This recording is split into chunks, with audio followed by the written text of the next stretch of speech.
Les théories des classes sociales en débat. Qu'est-ce qu'une classe sociale? Pour Karl Marx, la société est configurée autour de deux classes sociales qui s'opposent. Il y a tout d'abord la bourgeoisie, qui détient le capital, moyen de production, et qui exploite la force de travail des prolétaires, s'accaparant ainsi la plus-value créée par ces derniers. Karl Marx parle alors de lutte des classes. Les prolétaires cherchent à renverser la domination de la bourgeoisie qui, elle, cherche à maintenir sa position. Les classes sociales sont des classes en soi. Elles regroupent des individus qui ont des caractéristiques communes et des classes pour soi. Les membres des classes ont une forte conscience d'appartenance. Pour Max Weber, la stratification sociale a trois dimensions. Une dimension économique qui classe les individus en fonction de leurs revenus et de leur capacité à accéder aux biens, ce qui détermine des classes sociales. Une dimension sociale qui classe les individus en fonction de leur degré de prestige, ce qui détermine des groupes de statut. Enfin, une dimension politique qui classe les individus en fonction du pouvoir qu'ils détiennent, ce qui détermine des partis politiques. Les classes sociales ne sont donc qu'une dimension de la stratification sociale au milieu d'autres.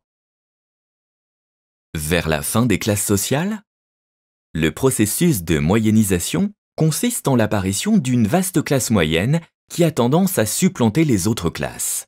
Ce processus s'explique par la réduction des inégalités économiques et le rapprochement des modes de vie permis par l'augmentation des revenus, la démocratisation et à la massification scolaire. Ces phénomènes ont contribué à la diminution de la distance interclasse, entraînant aussi une baisse de la conscience de classe. De ces phénomènes découle un brouillage des frontières de classe. On note par ailleurs une augmentation de la distance intraclasse qui contribue elle aussi à brouiller les frontières de classe. Il existe en effet des clivages sociaux à l'intérieur même des classes qui conduisent à les remettre en question. On repère par exemple des inégalités liées au sexe. Au sein d'une même PCS, on constate ainsi que les femmes ont une rémunération inférieure à celle des hommes. Il existe également des inégalités liées au diplôme. Les ouvriers qualifiés sont ainsi moins touchés par le chômage que les ouvriers non qualifiés. Par ailleurs, le développement de l'individualisme dans les sociétés modernes fragilise les identités de classe. Les individus cherchent à s'émanciper des groupes auxquels ils appartiennent. Le retour des classes sociales? Certains arguments conduisent à penser que les classes sociales perdurent. Il existe en effet toujours des différences de pratiques culturelles entre les classes ainsi que des inégalités économiques qui ont tendance à se renforcer depuis les années 1990.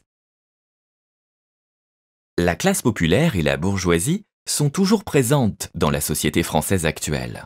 La classe populaire, constituée d'ouvriers et d'employés, constitue une classe en soi, au sens de Karl Marx, avec une faible conscience d'appartenance, peu mobilisée, alors que la bourgeoisie est une classe pour soi, animée par une forte conscience d'appartenance et qui met en œuvre des stratégies de reproduction sociale. Les classes ont donc tendance à se maintenir, mais sous différentes formes. Les théories des classes sociales de Karl Marx et de Max Weber sont donc deux manières différentes et complémentaires d'analyser la stratification sociale. Plusieurs éléments laissent à penser que les classes ont disparu. Moyennisation, clivages internes, baisse de la conscience de classe. Pourtant, ces dernières années, les inégalités sociales et économiques augmentent et certaines classes, comme la bourgeoisie, semblent encore disposer d'une forte conscience de classe.